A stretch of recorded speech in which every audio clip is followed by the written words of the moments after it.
My name is Lise CHRISTOFFERSEN. I am a Norwegian parliamentarian and a member of the Parliamentary Assembly of the Council of Europe, our pan-European human rights organization. And behind me, you see the main building of the Council of Europe in Strasbourg. Today, during the June part session of the Parliamentary Assembly, a peaceful demonstration takes place outside the Council. The participants are protesting against the numerous violations of the European Human Rights Convention committed by the regime of President Erdogan in today's Turkey. These violations take place despite the fact that Turkey became a member state of the Council of Europe in the same year as our human rights organization was founded back in 1949. As a member state, Turkey, as well as other member states, voluntarily have committed themselves to respect our European human rights, democracy, and the rule of law. After more than 70 years of membership, it's sad to witness the recent negative developments in Turkey. In April 2017, the Parliamentary Assembly of the Council of Europe decided to put Turkey back under the monitoring procedure. This procedure encompasses member countries which do not comply with their human rights obligations. And no doubt Turkey experienced a worrying political development in terms of human rights, democracy, and the rule of law. The functioning of the democratic institutions are weakened, especially the ability of the political opposition to exercise their elected mandates.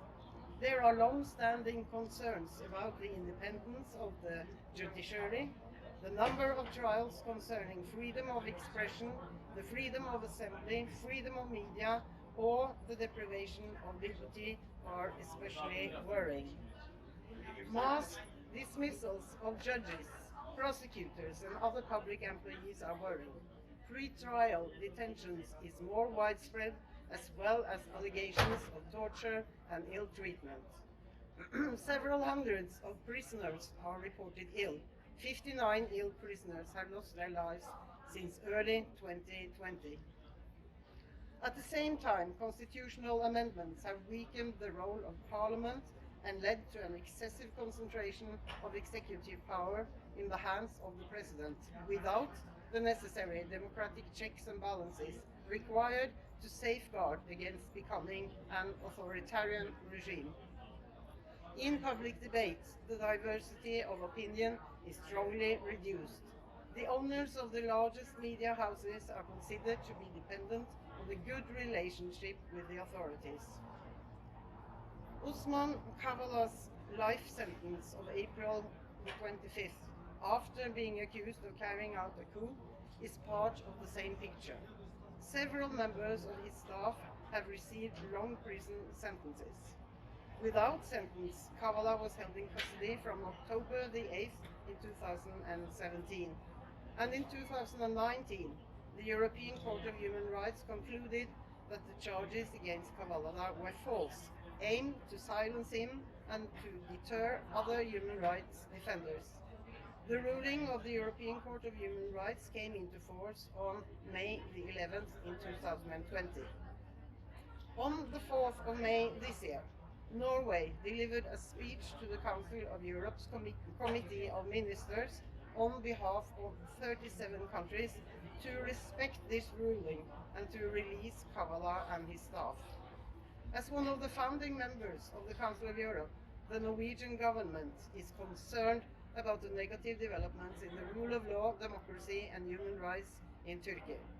Norway urges the Turkish authorities to comply with common principles and obligations and to improve the human rights situation in the country.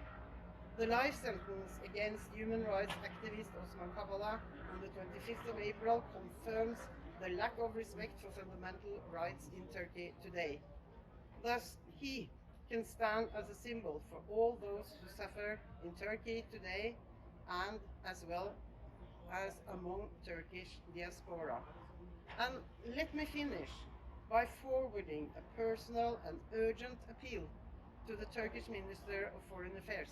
Mr. Mehmet Çavuşoğlu, you were yourself not long ago our elected President of the Parliamentary Assembly of the Council of Europe. You know very well what respecting democracy, rule of law and human rights is all about. Thank you.